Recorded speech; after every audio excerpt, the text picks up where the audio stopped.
For every swing, every moment, the Milwaukee Brewers fight. It's not just about hitting the ball, it's about leaving a legacy. Hey Brew Crew! Welcome back to our channel, the meeting point for every passionate Milwaukee Brewers fan. This is your host, always bringing you the hottest information and the most in-depth analysis of our favorite team. Before we dive into today's news, which involves a major contractual decision and the future of the first base position, I have to ask for your usual support. If you're not yet part of our community, don't waste any more time.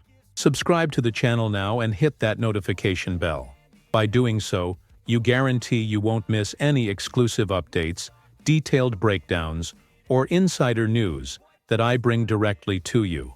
Your subscription is crucial for us to continue growing and delivering quality content to the best fan base in the MLB. Now let's get down to business. Today, our focus is on a delicate situation, one of those off-season decisions that define the team's direction for the next season and beyond. We're talking about Rhys Hoskins, our first baseman, a veteran who arrived with high expectations and who, despite ups and downs, has become a respected figure in the clubhouse.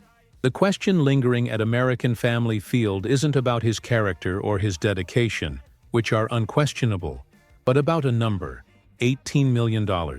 That's the exact value of the mutual option in his contract for the 2026 season. And the information I've been gathering from behind the scenes, combined with analyses from renowned insiders like Mark Feinsand of MLB.com, points to a very clear direction. This option will be declined. Let's break down why and what this means for the future of our Milwaukee Brewers. To provide some context, Rhys Hoskins signed a 2-year, $34 million contract with us. The structure of that deal included a mutual option for 2026 with a $4 million buyout. This means that for him to remain with the team next year under this contract, both he and the Brewers front office would need to agree to the $18 million salary. If either party declines, the team pays him $4 million and he becomes a free agent. In 2024, his first season in a Brewers uniform, Hoskins put up numbers that reflect his profile. A power hitter with the potential to change the game with a single swing. He posted a slash line of .214 303 419, with 26 home runs and 82 RBIs in 131 games. While the batting average and on-base percentage weren't spectacular, the power was evident and crucial in many moments of the season. The 2025 season, however, painted a different and more complex picture. Hoskins was off to a promising start, looking more comfortable at the plate with a more consistent approach, which was reflected in his stats. He was on pace for a better season than in 2024, but an untimely thumb injury sidelined him for about 2 months. This prolonged absence was a tough blow, not just for him, but for the team. And it was during this period that the first base landscape began to change dramatically. With Hoskins out, Andrew Vaughn took over as the starter and never looked back. Vaughn seized the opportunity, delivering solid and consistent production, both offensively and defensively, and established himself as a reliable and, crucially, younger and cheaper option for the position. By the end of the 2025 regular season, Hoskins' numbers told the story of an interrupted year: 90 games played, with an offensive line of .237, .332, .416, 12 home runs, and 43 RBIs. There was an improvement in his average and on-base percentage compared to 2024, but the volume of production, especially his power, was naturally impacted by the missed time. And this is where the front office's decision, led by our general manager Matt Arnold, becomes a matter of logic and financial strategy. Paying $18 million for a player who, by the end of the season, had become a bench option, no matter how professional and dedicated he is a luxury that an organization like ours, which prides itself on market intelligence, simply cannot afford. The $4 million buyout, while a cost, represents a net savings of $14 million, capital that can be reinvested much more efficiently to address other roster needs, such as the bullpen or the starting rotation. It's a business decision, and in high-level baseball, these decisions are often the hardest, but also the most necessary for long-term success. The analysis of the Rhys Hoskins situation goes beyond the cold numbers of his contract and statistics. It involves an understanding of the Milwaukee Brewers' management philosophy and the dynamics of our current roster. As I mentioned, Andrew Vaughn's rise was not just a fluke.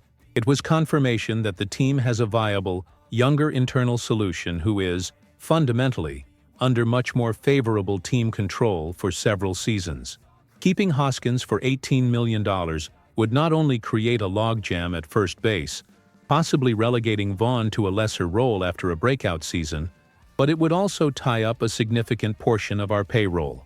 That $14 million saved by declining the option is vital.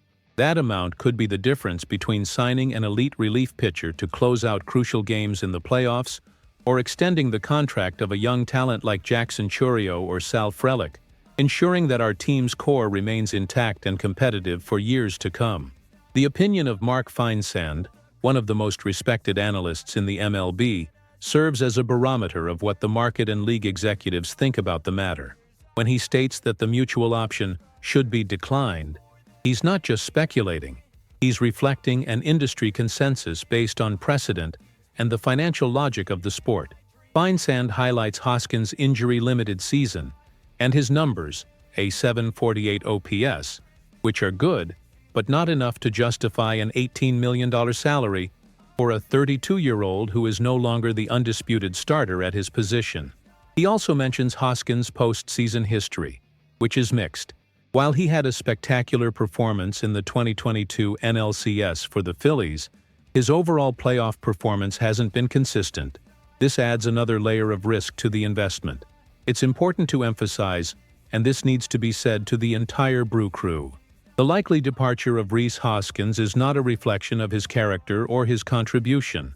Since arriving in Milwaukee, he has been an exemplary professional. He said and did everything expected of a veteran, taking on a quiet leadership role in the clubhouse. Even after returning from injury and seeing that he had lost his starting spot to Vaughn, his attitude was impeccable. He continued to work hard, support his teammates, and prepare himself to contribute whenever called upon. That attitude is what you expect from a true professional, and for that, he deserves all of our respect. The issue was never about attitude, but about cost-benefit in a sport that is, at its core, a business. Looking ahead, declining the mutual option appears to be the most strategic and responsible move for the organization. It frees up financial resources, solidifies Andrew Vaughn as the first baseman of the present and future, and maintains the front office's flexibility to attack the market intelligently in the off-season. And as the general sentiment suggests, there's still a season to be finished. The hope for all of us is that we can say goodbye to Hoskins in the best way possible, with a deep playoff run and, perhaps, a World Series championship ring. His experience could be vital coming off the bench in a high-pressure moment in October. It would be the perfect ending to his time in Milwaukee, sending him to the free agent market with a title and the gratitude of an entire city. Final analysis. The impending decision to decline Rhys Hoskins' $18 million mutual option is a tough but pragmatically correct one. It reflects a management style that plans for the long term, valuing on-field production, financial efficiency, and the development of internal talent. Hoskins was an important piece, but Andrew Vaughn's performance, combined with the veteran's high contract cost, has made this choice inevitable. Now I want to hear from you. So Brew Crew, what is your opinion on this move? Do you agree that declining Hoskins' option is the right decision for the team's future? Or do you believe his experience and power would be worth the $18 million investment for 2026? Leave your comments below. Let's debate this strategy. For more breakdowns like this, breaking news, and in-depth discussions on every move our Milwaukee Brewers make, be sure you're subscribed to the channel. Your engagement is what drives us. Stay tuned, because I bring it all to you firsthand.